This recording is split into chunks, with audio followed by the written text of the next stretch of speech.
And these explorers asked these little boys, say, here, taste this candy. Gave them some candy. So you like that? Said, yeah. Say, good. Tell you what, give me those marbles, I'll give you some more candy. And they did that. And the explorers went off, and they discovered that these shiny rocks were large, uncut diamonds. The little boys did not have enough awareness to know what they had in their hands.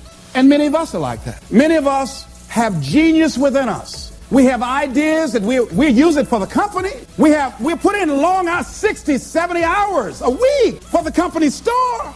We'll break our backs for the company. But when it comes to us, when it comes to using our genius in our own behalf, taking a chance with our own creativeness, acting on our own dreams and ideas, somewhere along the line we get paralyzed. We find some reason not to do it. Oh, I did that. I'm not as good as they are. I don't have their education. I felt inferior because I'd never had a college education. So I felt inferior. I thought people with college education were the most intelligent people in the world. And I felt inferior and intimidated by them. So I wouldn't want to speak before people that had more education than I did. What? Come on, Les, you can do that. Oh, no, I can't. Les, you're a good speaker, man. You can just communicate with people, period. Well, I'm not, there's just some things I just don't know. And can I pass? Get somebody else. I got a friend, man. This guy has a master's degree. He's real good. Get him. But I'm not the one to come speak to that group. See, I didn't know what I had in my hands. And fortunately, I had somebody around me who saw what I had and was willing to work with me until I could see it too. See, that's what many times we have to have. Somebody could look beyond our faults and see our needs and hold that vision until we are able to capture that vision ourselves. How do we handle some fears? I was talking with my friend Pat Johnson, who's the president of Begin Within Seminars. Think about some major fear you have. Here's one thing she said, which is good. She said, Les, if you got a real major fear, she said, take a deep breath and see yourself strong enough and more than able to handle that fear, whatever it is. Everybody take a deep breath.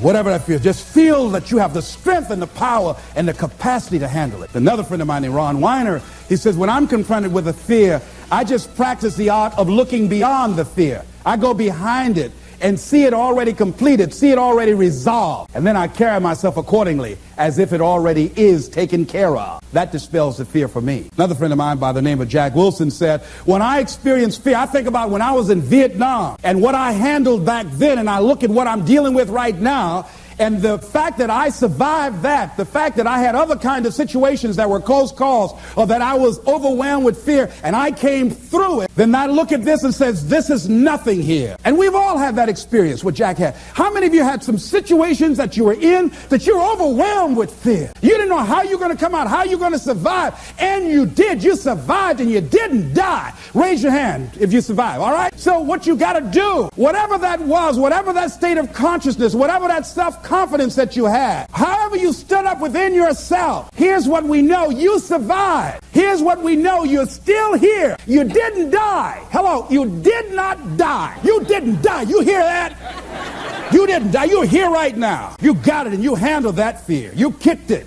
out of there. Remember that play Color Purple? I remember when Albert told the girl she couldn't go with Suge. He said, where you going? This girl been wanting all her life live her dream. But she was afraid. She felt incompetent and he'd beaten her down and her self-esteem had eroded. He said, where you going? You can't talk. Suge can talk. You ugly. You dumb. Suge got class. You ain't got nothing. Where you going? You ain't going to make it. You're going to fail. She said, look here. I might be ugly.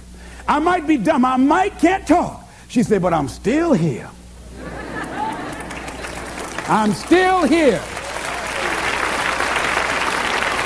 And so as you begin to look at the fears in back of you, you came through those fears and you're still here. See, that's a testament about how powerful you are. And so whatever the volcano is, you have the capacity to take that volcano on, the capacity to jump in it and find your true identity. Here's another thing that keeps a lot of people from taking on the volcanoes and jumping into the challenges that they're confronted with. The fear of making mistakes or not feeling good enough. Guess what? You're going to make some mistakes. You're going to make a lot of mistakes. Guy said this, and it's true. He said the person who has never made a mistake hasn't done anything. And you're going to make some mistakes if you want to do something out here.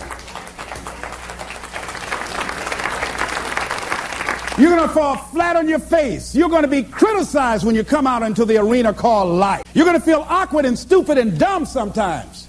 It goes with the territory. But it's okay. What's important is that you bring your stuff out here. Are you good enough? Prepare yourself. See, there's no substitute for competency. A positive attitude won't get it. Being enthusiastic won't get it. So you got to prepare yourself. You've got to develop yourself. You've got to practice. You've got to work. You've got to do your homework. You've got to do your research. See, a lot of people have a yes, I can attitude, but a no, I can't aptitude. And competency builds confidence.